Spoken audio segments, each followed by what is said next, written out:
Hey everyone! Today we're going to dig into a huge assumption we all make about social media. You know that person who almost never posts? We kind of assume they're insecure or maybe even hiding something, right? But what if the exact opposite is true? I mean, really think about it for a second. Have you ever scrolled past someone's quiet profile and thought, they must be kind of boring, or maybe their life's just not that interesting?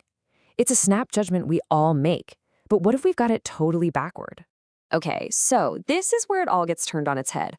On the one hand, you have the common judgment, the idea that being quiet online means you're insecure, boring, maybe even a little suspicious.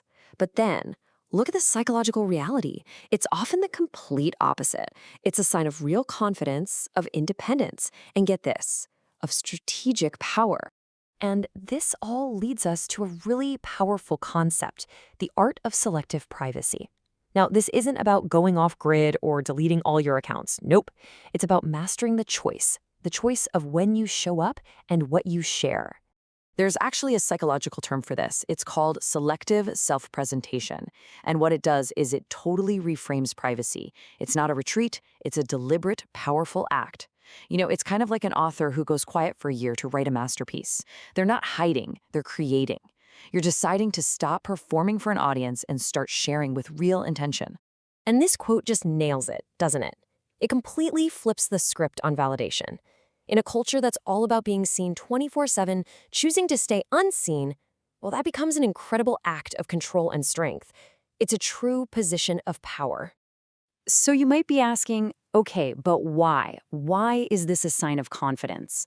Where does all this quiet power actually come from? Well, it turns out it's built on three really solid psychological pillars. And here they are: intrinsic motivation, self-concept clarity, and using your privacy as a filter. Let's dive into what each of those actually means. All right, first up, intrinsic motivation. This one is huge. It really just boils down to why you do things. Are you learning a new skill for the joy of it or for the public praise you'll get? People with real intrinsic motivation, their drive comes from the inside. Their satisfaction comes from their own progress. And you know what that shows? Deep emotional independence. It means you've officially stepped off the performance stage. You're not looking for applause anymore. You're just focused on your own genuine path, on your own growth. Which leads us right into the second pillar, self-concept clarity. Think about it. When you stop constantly refreshing your feed for feedback, when you stop letting likes and followers define you, you start to build a much stronger, much more stable sense of who you are. Your identity isn't so fragile anymore. It isn't at the mercy of the latest online trend. And that brings us to our third and final pillar. This one is so simple, but it's incredibly profound. It's the idea that your privacy is a filter, and using it, well, at its core, that's a fundamental act of self-respect. It's about understanding that your story, your experiences, your life, they're valuable. And because they're valuable, not just anyone deserves a front row seat. You get to decide who gets access. You are the gatekeeper to your own life, and that is powerful. Okay, so we've talked about the internal benefits, right? The confidence, the self-respect. But what about the outside world? What are the actual, tangible results of being unseen? What's the real power here? Well, it all starts with a little bit of mystery. When you don't lay everything out there for the world to see, you're not an open book anymore. And when you protect that mystery, you protect your peace. It's that simple. Psychologists actually call this psychological safety. Basically, you're building a shield against all the noise, the judgment, the endless drama that comes with being super public. You're creating this calm, protected space just for you. And then there's the final payoff, which is awesome. When you do decide to speak up, when you do choose to share something, your words carry so much more weight.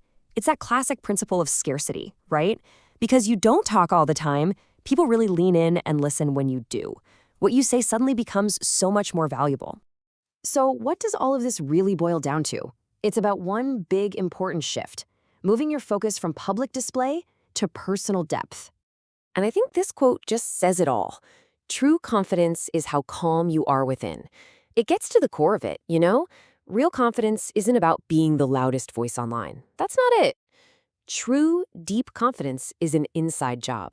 It's about how calm and secure you feel with yourself. And look, let's be super clear. This is not about being anti-social media. It's not about telling you to delete all your apps. The goal here is to be pro-intention.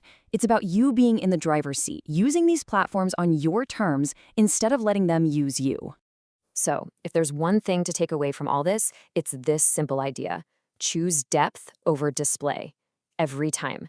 Focus on building that rich, interesting inner life first, and then let whatever you share publicly be a small, thoughtful reflection of that, not the other way around. And that really just leaves us with one big question to think about. In a world that is so completely built on being seen, who are you when nobody is watching? Because the answer to that question, well, that's where your real confidence lies.